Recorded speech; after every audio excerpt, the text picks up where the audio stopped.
Reserve bank of India మరో కీలక నిర్ణయం తీసుకుంది. త్వరలోనే కొత్త 20-50 రూపాయల నోట్లు విడుదల చేయనున్నట్టు ప్రకటించింది. కొత్త నోట్లలో కొన్ని మార్పులు చేయనున్నట్టు చెప్పింది. 50 రూపాయల నోట్లోని నంబర్ ప్యానెల్ కింద ఉండే ఇంగ్లీష్ అక్షరాన్ని తొలగించనున్నట్టు చెప్పింది. అలాగే 20 రూపాయల నోట్లోని నంబర్ ప్యానెల్లో ఇకపై ఎల్ అక్షరాన్ని చేర్చనున్నట్టు వెల్లడించింది. అయితే పాత కరెన్సీ కూడా చలామణిలో ఉంటుందని ప్రకటించింది ఆర్బీఐ.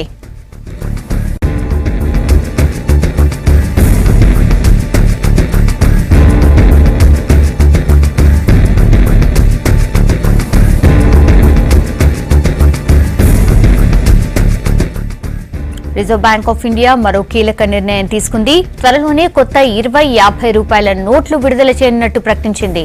కొత్త నోట్లలో కొన్ని మార్పులు చేయనున్నట్టు చెప్పింది. 50 రూపాయల నోట్లోని నంబర్ ప్యానెల్ కింద ఉండే ఇంగ్లీష్ అక్షరాన్ని తొలగించనున్నట్టు చెప్పింది.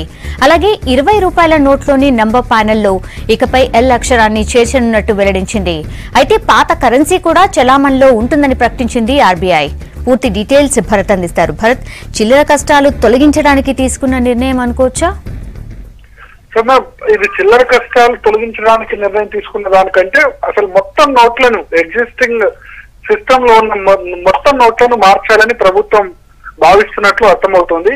అయితే దీన్ని ప్రింటింగ్ సంబంధించి చాలా సమయం పట్టే అవకాశం ఉంది. మనం చూస్తున్నాం ఈ 500 నోటు ప్రింటింగ్ అన్నది సరిగా లేకుండా ఎంత ఇబ్బందులు పడుతున్నామో మనం చూస్తున్నాం. ఇటువంటి సమయంలోనే మళ్ళీ కొత్త 50 నోట్లు 20 నోట్లు జారీ చేయడం వల్ల ఇంకా ఎంత ప్రెషర్ కు గురవుతారు అందులో పనిచేస్తున్న వాళ్ళు కానీ అనేది చూడాల్సి ఉంటుంది. అంటే ఇది ఇమ్మీడియట్ గా చేయకుండా మరికొద్ది రోజుల్లోనే కొత్త 50 నోట్లు కొత్త 20 నోట్లను ప్రింట్ చేస్తామని చెప్పారు. దానిలో కొన్ని మార్పులు చేర్పులు కూడా చెప్పారు. 20 నోట్లకు సంబంధించి ఇన్సెట్ లెటర్ ఎల్ తో ప్రారంభమవుతుందని ఆర్బీఐ ప్రెస్ రిలీజ్ లో వెల్లడించింది. అదేవిధంగా 50 డినామినేషన్ నోట్లలో ఎటువంటి ఇన్సెట్ లెటర్ నెంబర్ ప్యానెల్స్ లో ఉండదని కూడా ఆర్బీఐ స్పష్టం చేసింది. కానీ మనం చూస్తున్నాం 2000 నోటుకు సంబంధించి సప్లై బానే ఉంది. ఎందుకంటే 2000 నోటు అక్టోబర్ 20 నుంచి మొదలు పెట్టారు. ఈ నోట్ బ్యాన్ సంబంధించిన నవంబర్ 8 ప్రకటనకు చాలా ముందుగా వెల్లడించడం వల్ల 2000 నోట్ సప్లై బానే ఉంది. బట్ 500 నోటు సప్లై అనేది ఇంకా చాలా నెగ్లిజిబుల్ గా ఉంది. ఎందుకంటే మొన్న దాదాపు 14 లక్షల కోట్ల కరెన్సీ రద్దయితే దానిలో 8.5 లక్షల కోట్ల కరెన్సీ అనేది 500 నోట్లతోనే ఉంది. కానీ ఇప్పటి వరకు ముద్రించిన 500 నోట్లు కనీసం 1000 కోట్లు కూడా కాదు. సో ఒక 1% 500 నోట్లను కూడా ఇప్పటి వరకు ముద్రించలేకపోయారు. మనం చూస్తున్నాం తెలంగాణలో అయితే చాలా మినిమం అమౌంట్ 500 నోట్లు ఎక్కడ కూడా కనబడట్లేదు. దేశంలో ఇంకా చాలా చోట్ల కూడా ఈ 500 నోట్లు సాధారణ స్థాయికి రావాలంటే కనీసం ఒక సంవత్సరం పడుతుందని చెప్తున్నారు. ఇదే సమయంలో మళ్ళీ 50 నోట్లు 20 నోట్లు ముద్రించే బదులు ఈ 500 నోట్లనే పూర్తి స్థాయిలో ముద్రించిన తర్వాత వీటిని ముద్రిస్తే బాగుండు అన్న సజెషన్స్ కూడా వ్యక్తమవుతున్నాయి.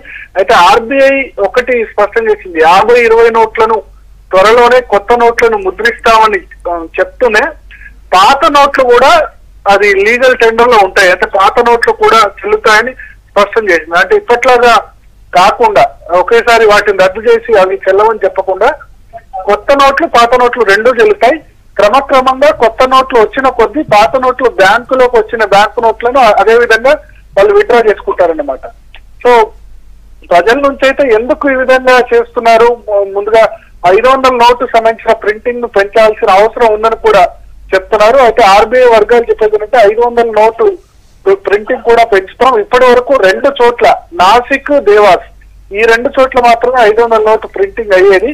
ఇప్పుడు మైసూర్ లో కూడా 2000 నోటును ఆపేసి 500 నోటు ప్రింట్ చేస్తున్నాం. ఎందుకంటే 500 నోట్లను ప్రింట్ చేస్తేనే సమస్య తీరుతుందని చెప్తున్నారు. సో ఓవరాల్ గా ఈ మొత్తం నిర్ణయం కనుక చూసుకుంటే కనుక ప్రభుత్వ ఉద్దేశం కానీ ఆర్బీఐ ఉద్దేశం కానీ ఇప్పుడున్న నోట్లు మొత్తాన్ని కూడా సబ్స్టిట్యూట్ చేయడమే ప్రభుత్వ ఉద్దేశంగా కనిపిస్తుంది. ఇక మిగిలిపోయినవి రీప్రింట్ చేయకుండా ఉన్నవి 10 నోటు తర్వాత 100 నోటు వీటిని కూడా త్వరలోనే చేస్తారని తెలుస్తోంది. అదేవిధంగా 1000 నోటుకు సంబంధించి ఇంకా ఇంతవరకు దాని ముద్రణ ప్రారంభం కాలేదు, ఇప్పట్లో ఉండదని చెప్తున్నారు. 1000 నోటు కానీ 2000 నోటు కానీ ఉండకపోవచ్చు, 500 నోటు ఆపేస్తారని కూడా చెప్తున్నారు. మొత్తానికి రకరకాల గందరగోళం అయితే ఖచ్చితంగా ఉంది ప్రజల్లో.